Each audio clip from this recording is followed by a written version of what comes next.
Welcome, everybody, to the March 30th edition of the Theycast from the Coast live roundtable.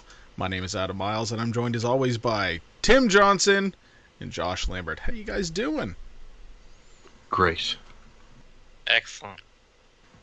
Wow. That's very enthusiastic, gentlemen. Hey, man, fucking quarantine sucks. Yeah, I know. But, we're making the best of it, aren't we?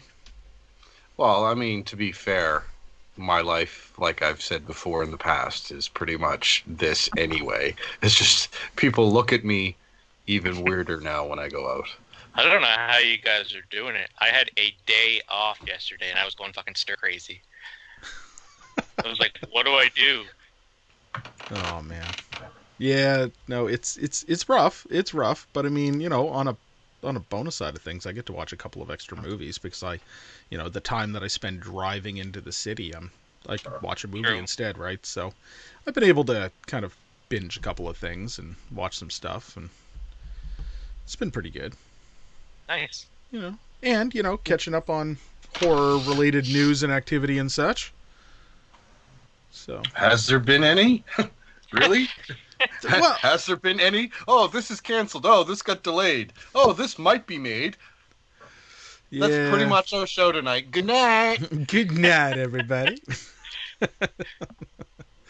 Well, yeah, it's not all good news tonight by any means, but, still, we're going to spread the news as it is. So, why don't we just kind of jump right into it, gentlemen? Yes. First topic of the night. Second Sight has shared the details on their limited edition George Romero's Dawn of the Dead, the brand new version with the 4K scan and restoration. So I wanted to put this out there first as one of our items for the night, because if anybody hasn't seen what they're planning on actually producing for this box set, it's going to be fucking worth the money. It's got like 4 discs just for the movie, so it's like the theatrical cut, new 4K scan of that, extended cut, Argento's cut. It's got all kinds of different documentaries, including one called Zombies and Bikers with Tom Savini. It's got like some behind the scenes stuff, new effects work specifically that was shot with Tom Savini, like some old footage that he had and everything else. As well, limited edition audio discs 1, 2, and 3. So the Goblin soundtrack, Q soundtrack for all the audio libraries, 150-page hardback book featuring new essays, archive interviews, and rare stills, as well as the actual novelization of the movie. Wow. So That's quite the collection. This is massive. This thing is it's probably gonna weigh like 10 pounds, like the damn What's thing the when thing it hits the cost? Like $300? They haven't specifically stated yet, but it doesn't come out till October. How many discs is it? It's going to be Three or four four movie discs and 3 audio discs plus the 2 books. I'm guessing probably about $100. Because I know. For 6 discs and 2 books?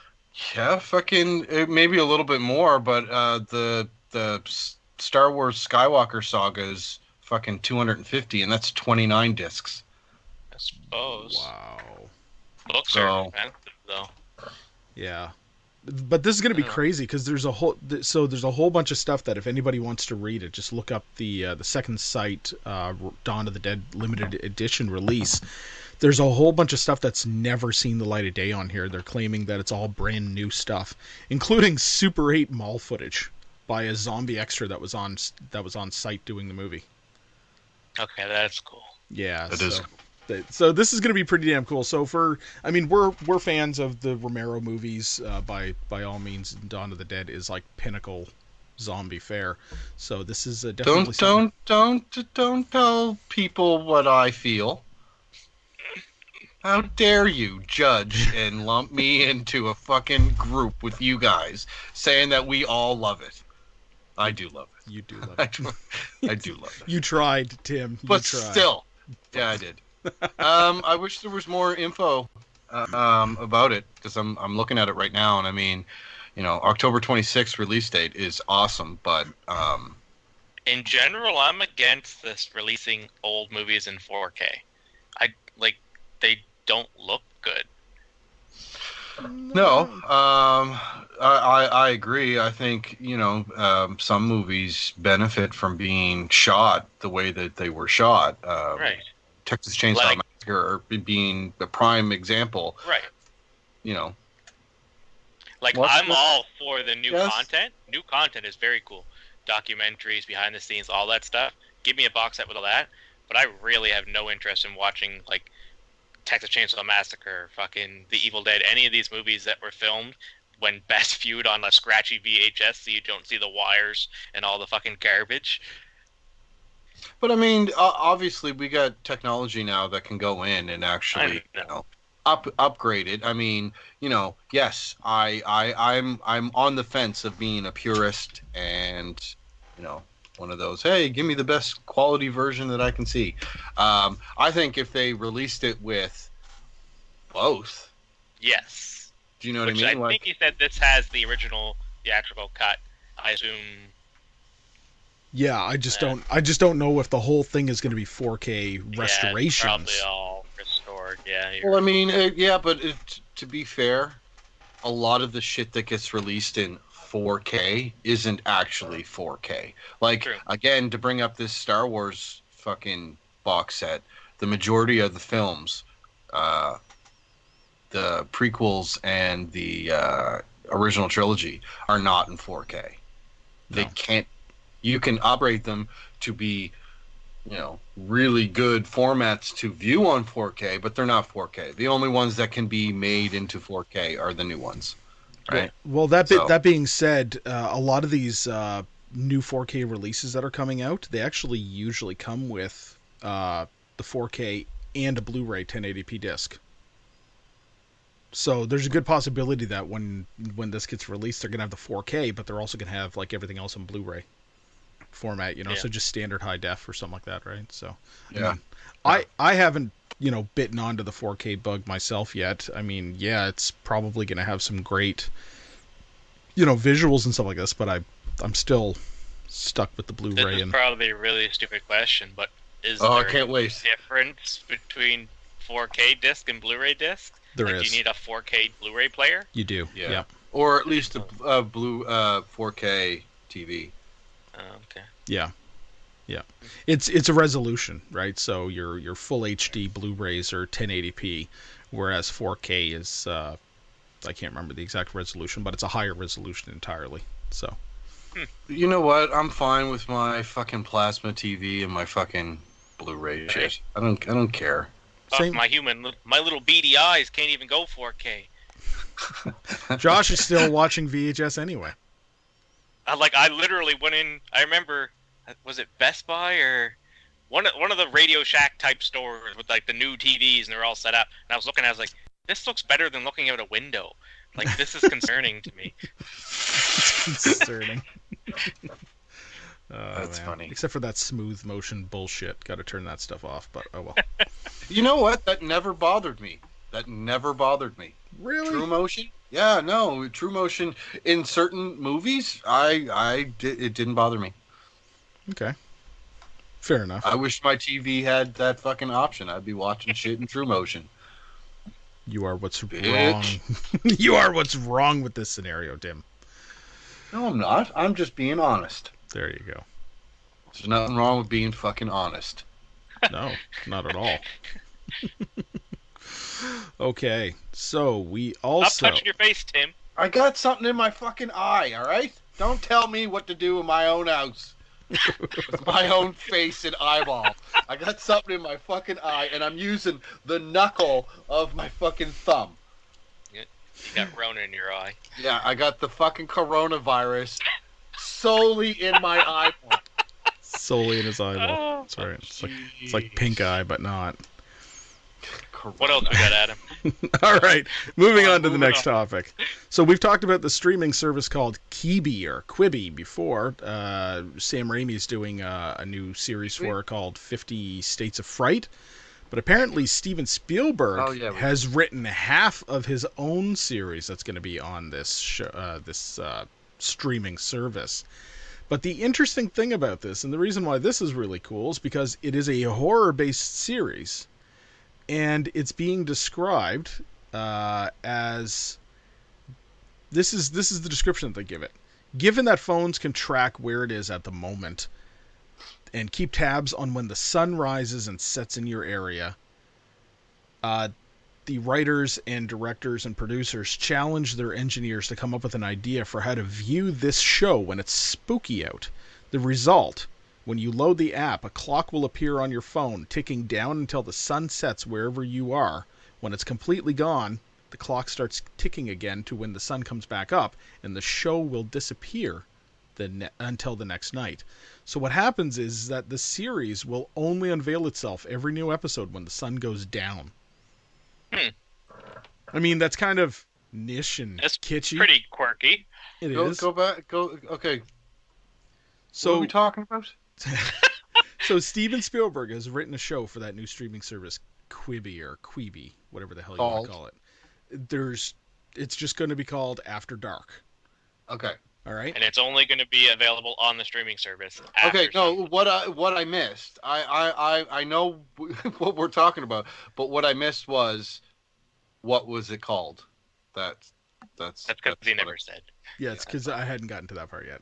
So Yeah. See, I was too attentive. there you go. I was too attentive.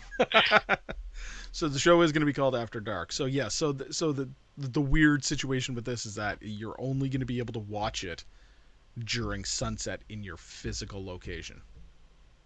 Interesting.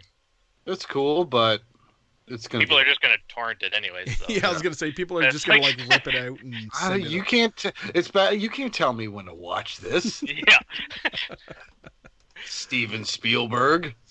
they did that Spielberg. for fucking 40 years when cable was a thing, Yeah. right? Fuck this. All right, so but this new streaming service Quibi is going to have. I mean, it's got obviously Sam Raimi and now Steven Spielberg writing for it. So this kind of thing kind of came out of the blue here, and a lot of people are talking about it. They don't know really how well it's going to do in the end.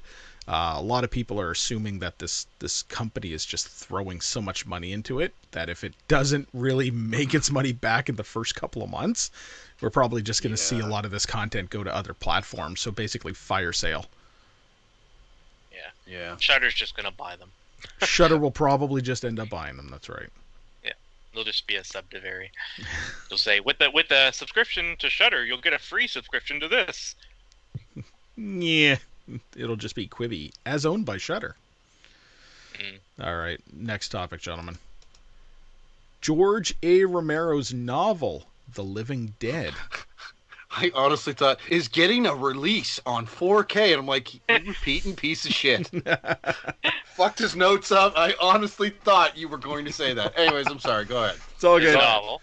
George A. Romero's novel, The Living Dead, has been moved to a release in August. So before George Romero died, he had actually begun penning a novel, which was, I think, later completed by like his son and one of his co-authors.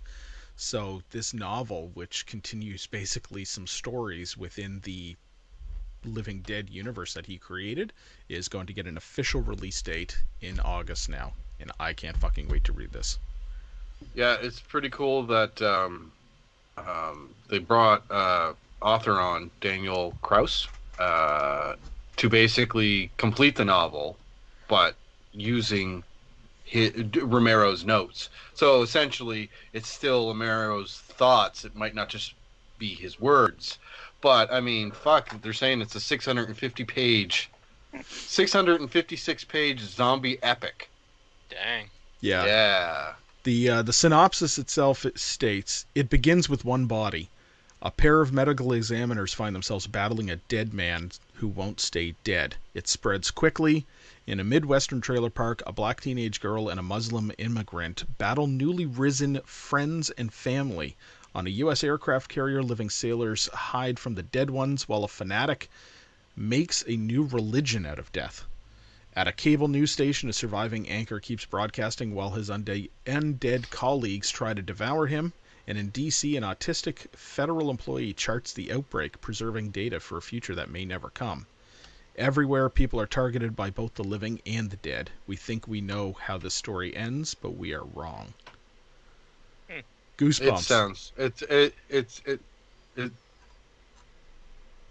Yeah, this is going to be great. So look for that coming in August.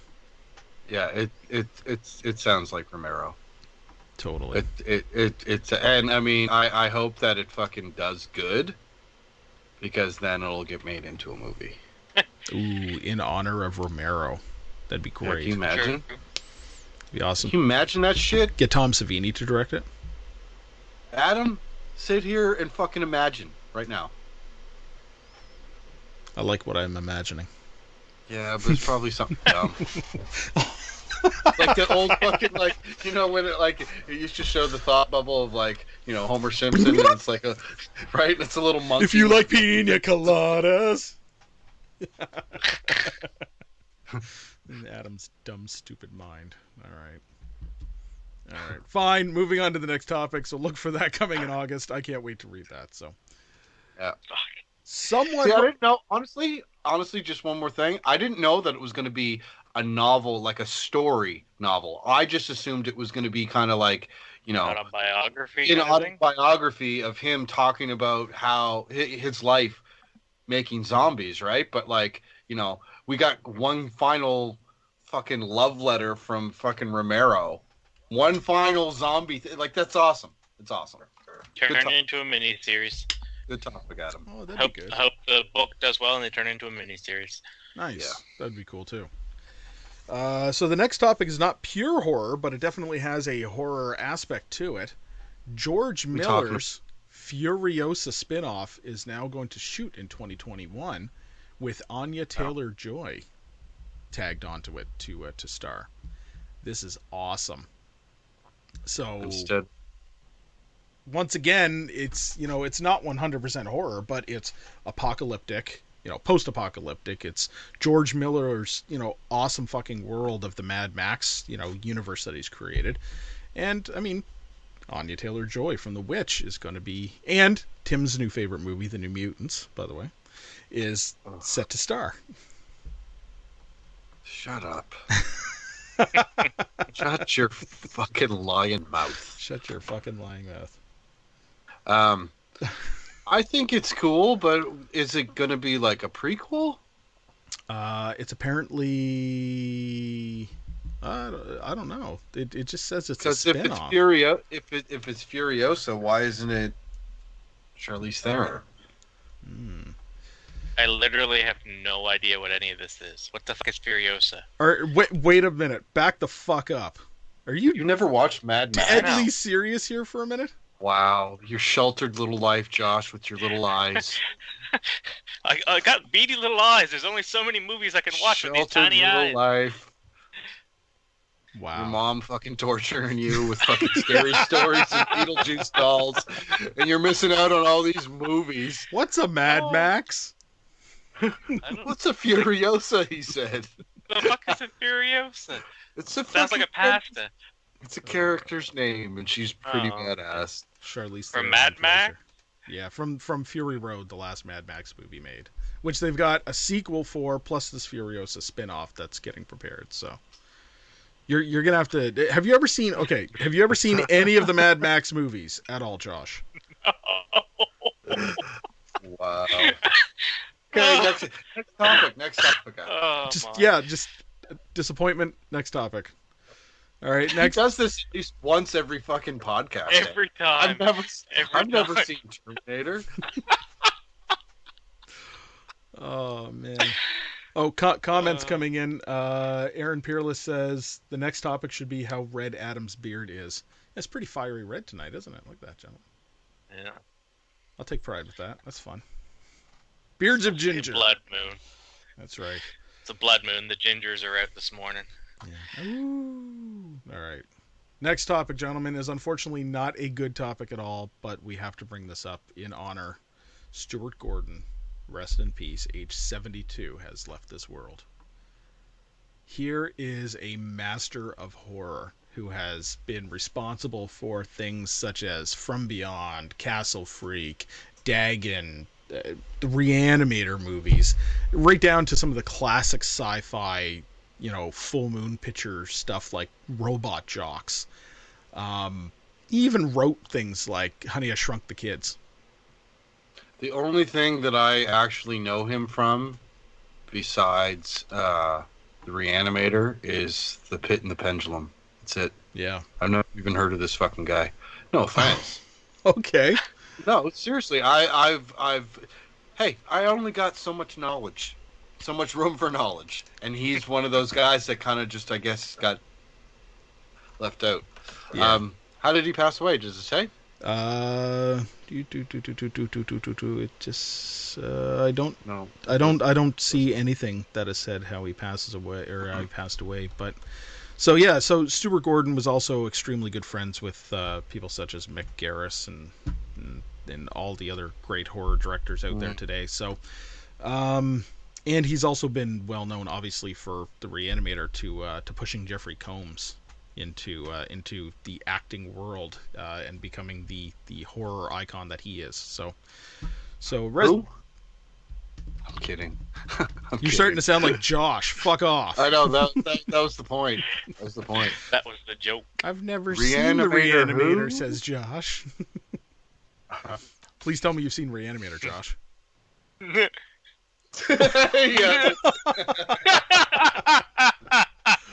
Oh man!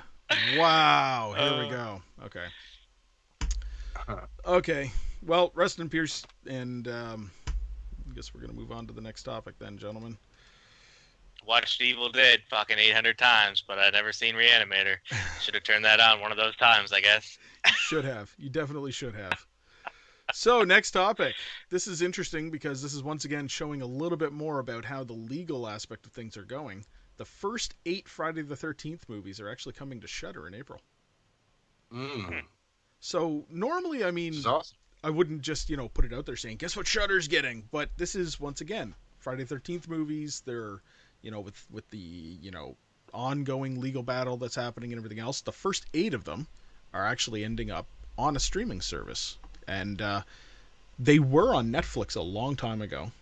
And it wasn't even the first 8. It was only like the first 4 or something like this, I think. Couple, yeah. Yeah, very standard ones. And now we got upwards of 8 going to Shudder. So remember, people, Shudder still has that code, shut-in, that'll give you 30 days. And they're going to be hitting April. So use up that I code. was just about to ask if anyone from Shudder wants to give us a free week. But fuck, you can just get a free month anyways. I think Shudder should sponsor us. Just saying. Shudder should I would, sponsor us. I would preach Shudder and wear their shirts, have posters behind me. Shudder. Shudder. That shit's real. Okay. I don't know why you came up with that tagline, but okay. It works though, doesn't it? Okay. No, it doesn't. No, Next. Next topic. Oh, fine. Frig you guys. Whatever. All right. Next topic. We have Train to Busan. Train to Busan 3 I saw that movie. is being planned already. And it may actually... 3's being planned and 2nd's not even filmed? No, 2nd's filmed. It's getting ready to actually be released. Like, it's done. Oh. It's like hitting theater soon. Well, maybe not theater with the fucking way things are going. But it's going to be released soon. And 3 is already planned, and they're claiming that it might be a prequel that's going to actually explain how the zombie outbreak actually occurred. But didn't they kind of do that with Soul Station? Yeah. The animated movie? Yeah, they did, but let's, elaborate But they didn't on that. really get into it, but it just was kind of at the start, but... I still want to see a westernized version of this where it's fucking trained to Cockfoster and it's just in London. Train to Cockfoster? Oh my god. That's the last stop on the London tram. Okay. Wow, I really do hope that they call it that. Train to Cockfoster. Train to Cockfoster. Wow. All right. Wow, indeed. Fine and dandy. Here we go. So, Train to Busan 3 may reveal how the zombie outbreak started. But interestingly enough, not just that they're talking about Train to Busan 3, they're actually stating that they're looking to actually produce another series of sequels.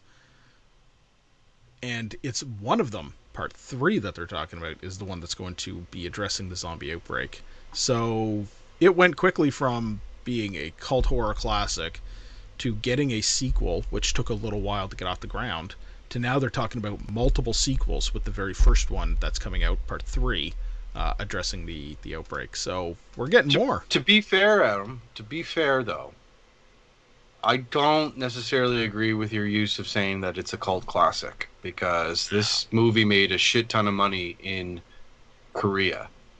It might be a cult classic here, Yes. but that's like saying, yeah, you know, the cult classic fucking Star Wars. You know what I mean? Over in Japan or something. The cult class, like, I wouldn't even say it's a cult classic. It has a cult following in Western Sure. civilization. The modern Not day a classic? that's You too guys far. getting willy-nilly throwing these terms around. Train to Busan was fucking great. Okay? So it was a good movie. And we're going to get more, so that's all that matters. You're gonna get fucking 6 sequels. But I don't know. first one's See, gonna the be- thing is, I don't know if I want any more of them, because No. that stop. movie was. I like the characters in that movie, and like, I don't necessarily want another one. Like, you know, I want the fucking writer director to make more zombie movies. Mm-hmm. Yeah. Train Cockfoster. Wow. Josh's dirty little fucking zombie porno movie. That's the name of the last stop on the train in London. Hey, I live in Nova Scotia, and my fucking bubble doesn't go any further than that. To me, you just made get that up. on at Piccadilly Circus and you hop off at Cockfoster. Wow. Josh just wanted to say cock on the air. That's all it is. All right. Fine, moving Really? on. Is that all it takes? That's all it I'd be takes. dropping cock bombs all fucking episode if I knew that. Nice. All right. So more Friday the 13th news. Director Adam Marcus has confirmed that an unrated version of Jason Goes to Hell is coming to Blu-ray. So With footage people haven't seen? footage that people haven't seen and extra stuff. I mean, it's an unrated version. It'll be more of a director's cut by the sounds of it. So putting in some of the stuff that they were, required to take out for first release. Now, Cool. that doesn't necessarily say that it's going to be a separate release, but remember we had talked about the fact that there's going to be a 12 Blu-ray version box set coming out soon. This might be part of that Blu-ray box set, or it could be its own release. I mean, it's hard to say at this point, but the director has confirmed that an unrated version, because let's face it, Jason Goes to Hell it's a bit of a guilty pleasure. It's a good movie. Like it's fun. It's one of my favorites. It's It probably is. my favorite. A lot of people will shit on it because Friday. it's part of the later Friday the 13th series, and they're trying to be purist about it. But I think it's great. It's fun as hell. And to know that there's other shit that I haven't seen yet with this, I'm excited to see it. So, okay. Next topic then. All right, so I'm running out of images here, guys. We didn't get a chance to put all the images in here, but there has been a Red Band trailer for a Fangoria-produced movie that's been released. Josh wanted to talk about this one. He's dropping cock bombs everywhere. Now he's talking about a movie called Porno. It's a horror movie. It is a horror movie. It's a horror movie called Porno. Backed by Fangoria. Mm-hmm. It's classic 90s, just slasher, gore fest, B-movie gold is what it looks like to me. I watched the trailer, and the first thing that came to mind was Trauma. Yeah. Like, Yeah. totally. And I was like, Adventure. yeah, terror firmer. At the end of it, he's like, "Don't watch pornographic movies," and he's like dying saying this, and I'm like, that is such something that Lloyd Kaufman would have written. Oh, Lloyd. Oh, Uncle Lloyd. Yeah, so check out this trailer if you haven't seen it, people. It's fun, and we're always big on supporting Fangoria and trying to keep the magazine alive and everything else. So check out the movies that they're producing. Dallas Saunier and his group are doing pretty good doing that. So it's a gore explosion, apparently, as for the description that I found for this. The Porno trailer is a gore explosion. So You have to be careful when you search that, though. Porno gore explosion. Yes, do not search that. All right. Next topic, we have an unfortunate bit of news again. Composer Christoph. I don't know what. I didn't mean to laugh. I laughed. I don't know what's wrong with me today. It's I'm because sorry, I'll everything shut that up. Adam does is stupid funny that makes you laugh, Tim. You just Okay. it's, Yeah. yeah. All right. That's what I'll go with. Okay, fine. Composer Christoph Penderecki, most notably known for his work on The Exorcist and The Shining, has passed away as well. So this He wrote that like Exorcist tune that you think of when you think of The Exorcist. That little pickup. he wrote some of that, yes, and he wrote a lot of the actual like the scenery shot cues that you would have, as well as, I mean, everybody, let's face it, you've ever watched The Shining, you know how moody the damn music is in that. I mean, he's the composer behind all that. So this, Yep. There's an interesting scientific reason why that music is unsettling. I watched a documentary about it. For The And, Shining. no, it was just Shining was part of it, but it was talking about this song called it's this really old fucking funeral death song, and Darth Vader's fucking Imperial March uses it. The Shining absolutely uses it. I can't remember what it's called, but Is there some sort of ingrained thing into like civilization that we've gone through generations, or is this kinda. But I guess there's a scientific reason behind the way these certain notes are played that triggers emotion or something. I can't remember what it's called. I probably sound like an idiot. I'm a moron. I don't know what I'm talking about. But I watched a documentary about it. No, you're pretty much an expert then. Yeah. Yeah. On YouTube, no less. Right. oh, Yeah, I watched it on YouTube, so I know exactly everything about it, all right, Karen. Except Pretty for much what a it's- scientist. except for what it's called. Yeah, so you're The opposite of getting chills when you listen to music. When you listen to Yeah. that's pretty crazy. I'll have to look that up then. it. It's sad. He did. Nice. You said that so matter of fact. I mean, I laughed at the start. I don't mean to. I didn't mean to. I'm not laughing at the death of this poor man. Nope, So not at all. I'm laughing at Adam. Always laughing at him. Next What topic. else we got, Adam? Netflix has unlocked second season of Lock and Key, so they have signed it up. It is happening. Questions will be, are they going to come back to Nova Scotia and film when everything's ready to go? Josh, did you actually watch the full first season? I did. It was really good. Yeah. I don't know if you guys got around to it, but Never. Nope. I haven't finished it yet. I'm still only It's a couple fun. of episodes in. That's one of the things. I got still it. wish it was a little more adult. Like, it's pretty PG. Could be good, could be bad.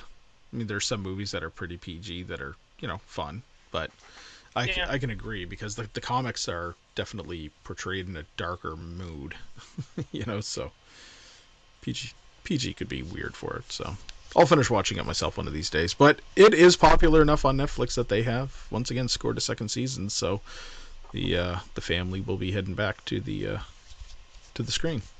I hope they keep filming in Lunenburg. That's really cool to have a series that big filmed in Nova Scotia. Absolutely. And I mean, once again, with the popularity of something like that, that'll bring more jobs back to Nova Scotia for the film industry. Look where we filmed it and look at the crew and what we've produced. So let's hope that it all works out. And last topic that I have on the list here before we open up the floor, John Astin is celebrating his 90th birthday. We have the Yay, Gomez Adams. Yeah. All these people dying. Gomez is just like 90, Like, fuck this. I'm going to live forever, just like Betty White. pretty much. This is great. Yeah, I mean, John Astin, father of Sean Astin.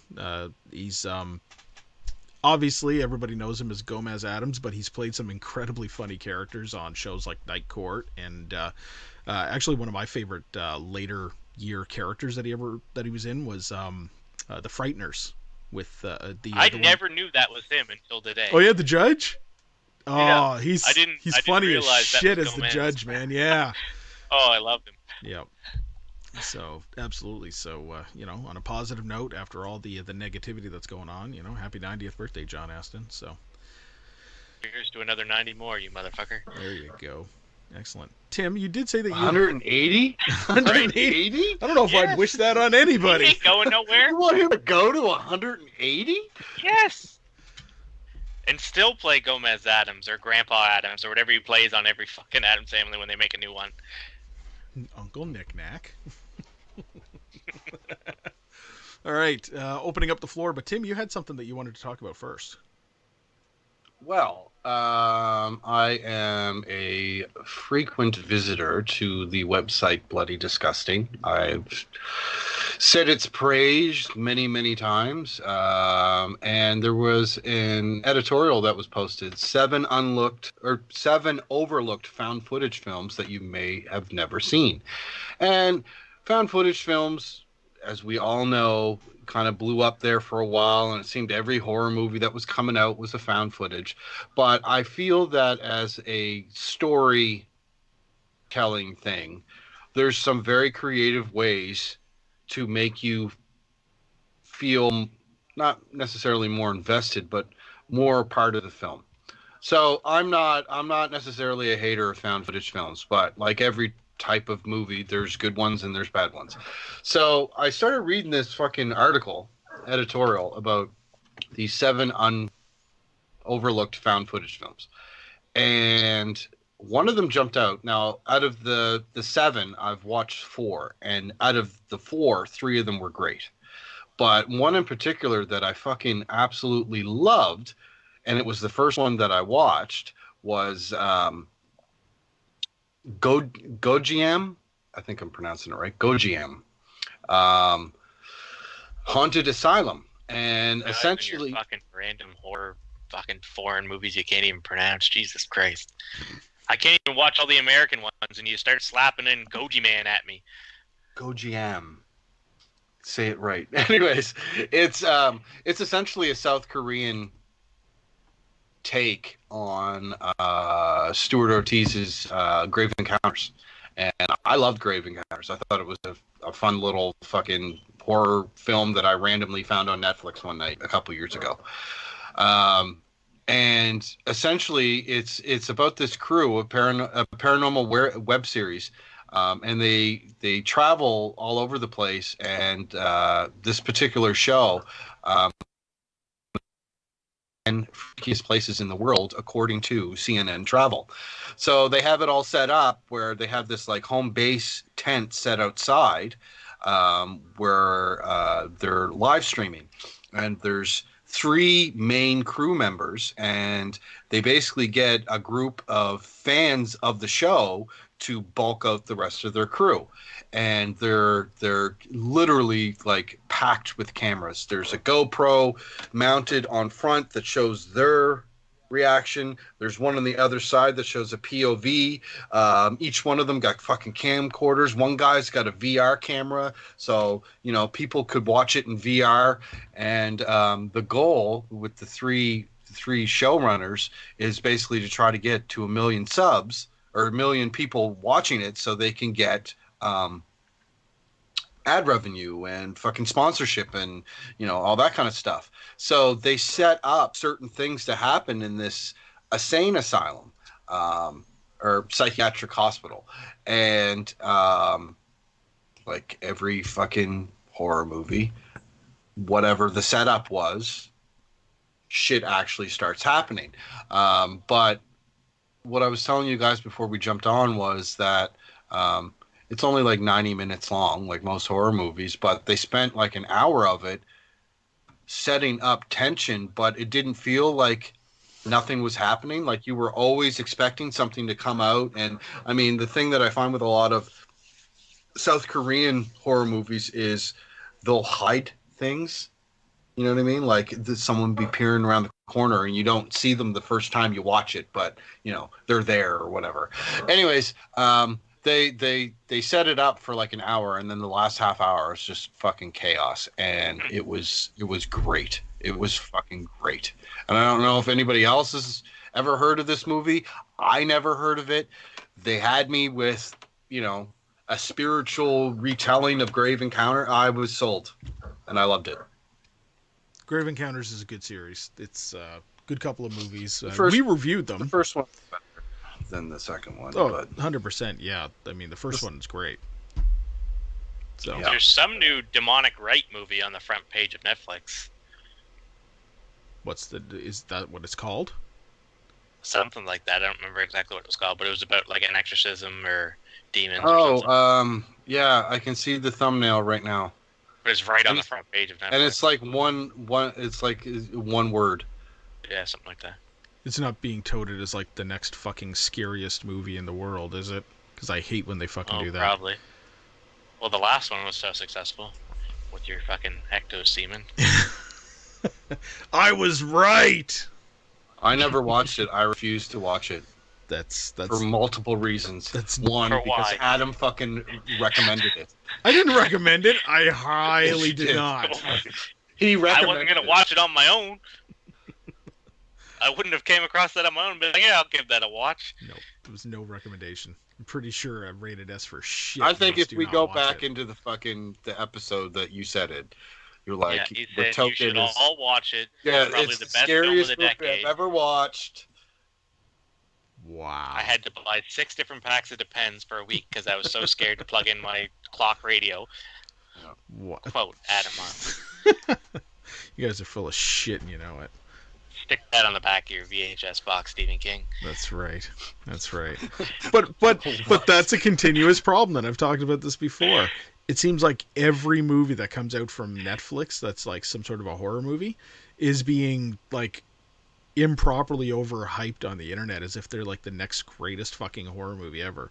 And they're trying to say things like, you know, like what originally, you know, spawned stories of like The Exorcist where people like fainted in the audience and vomited and shit like this. They're like, nobody can make it through this fucking movie. It's amazingly horrific and people are fucking fainting and going to the hospital and puking all over the place. And I'm like, no. That doesn't exist anymore. No, People are too desensitized. they're too desensitized, Yeah. and this shit It was just does different in not the happen. 60s and the 70s when horror was new and there was horror nasties that got banned from theaters. Yeah, but I mean, back then it was also you showed a nipple and people going oh and fucking fainted and shit like that too. So it's Fuck. I mean, how many times does Adam show his nipples on fucking camera? get the light over here. Adam's taking off his clothes again. That shit happens a little too often. I'm sorry, Unfortunately. you set it up. You set it up. I had to take it. Yeah, I totally did. Totally did. All right, gentlemen, open floor. Anything else you wish to discuss tonight? Have you guys seen the newest Ripley's Believe It or Not, hosted by Bruce Campbell? Have not yet. It's good. It's good. If you're a fan of that kind of like Guinness World Records Ripley's. Well, I remember Weird the Dean stuff. Cain version was fucking awesome. Yeah. Okay. It's So, got the big chin himself hosting. so you've obviously watched it. Yeah. Like where did you watch it? Was it just you found it online? Yeah. Okay. All right. I Cool. can hook you up if you need. hooking a brother up. All right. Excellent. All right, gentlemen. Well, I think that about wraps it up for our live episode roundtable tonight. So, everybody, thank you very much for tuning in. And this episode will eventually be uploaded to our YouTube channel. It'll be available on our podcast channels and platforms as well. Everything that we do provide episodes on: Spotify, iTunes, Google Play, etc. Also, by the way, I don't know if you guys know this or not, but we're on Patreon. So open up your hearts and your wallets. Help support the cause and keep us going with content creation.